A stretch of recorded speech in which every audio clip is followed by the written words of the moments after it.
नाज़रीन हिते breaking news शामिल कंदासीं। हैदराबाद जी फुलेली वाह मां हथ आयल लाश जे फिंगरप्रिंट्स ज़रिए सुञाणप थी वई आहे। फ़ौती जी सुञाणप 61 वरनि जे मुज़फ़राबाद वासी मोहम्मद मुज़फ़र चौधरी तौरु कई वई आहे। फ़ौती जो लाश होसड़ी भरिसां फुलेली वाह मां हथ आयो हो। या ब्रेकिंग न्यूज़ अवां सां शेयर कयूं पिया।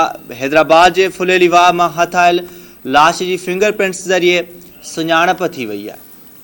अवां खे आगाह कयूं पिया। फ़ौती जी सुञाणप 61 वरनि जे मुज़फ़राबाद वासी मोहम्मद मुज़फ़र चौधरी तौरु कई वई आहे। फ़ौती जो लाश होसड़ी भरिसां फुलेली वाह मां हथ आयो हो। ब्रेकिंग न्यूज़ हैदराबाद मां अवां सां शेयर कयूं पिया। हैदराबाद जे फुलेली वाह मां हथ आयल लाश जी फिंगरप्रिंट्स ज़रिए सुञाणप थी वई आहे। फ़ौती जी सुञाणप 61 वरनि जे मुज़फ़राबाद वासी मोहम्मद मुज़फ़र चौधरी तौरु कई वई आहे।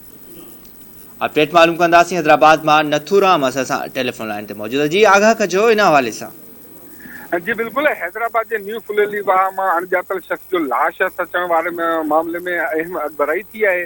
हुसड़ी पुलिस मूजिब हथ आयल लाश जी सुञाणप फिंगरप्रिंट ज़रिए थी वई आहे। फ़ौती शख्स जी सुञाणप जेको आहे उहो 61 सालनि जे मोहम्मद मुज़फ़र वल्द काला चौधरी तौर ते थी आहे। राब्तो करण ते SIP इमामदीन राव पुटो ॿुधायो त फ़ौती जी सुञाणप फिंगरप्रिंट ज़रिए थी आहे, जॾहिं त फ़ौती जे नाले ते 2 मोबाइल नंबर बि ज़ाहिर थिया आहिनि जिन ते मुसलसल राब्तो कयो पियो वञे, पर हथ आयल मोबाइल नंबर जेके आहिनि उहे मुसलसल बंदि वञी रहिया आहिनि। हिन ॿुधायो त फ़ौती जो तालुक़ जेको आहे मुज़फ़राबाद ज़िले सां आहे, जंहिंजे वारसनि सां राब्तो करण जी कोशिशि कई थी वञे त जीअं मड़ वारसनि हवाले करे सघिजे। यादि रहे त फ़ौती जो लाश अॼु हुसड़ी लॻ जीवन शाह दरगाह वटि न्यू फुलेली वाह मां हथ आयो हो। आख़िरी इतलाउनि ताईं फ़ौती जे वारसनि सां राब्तो न थी सघियो आहे। जी ठीक है, वॾी महिरबानी नथूराम तफ़सील ॾिना।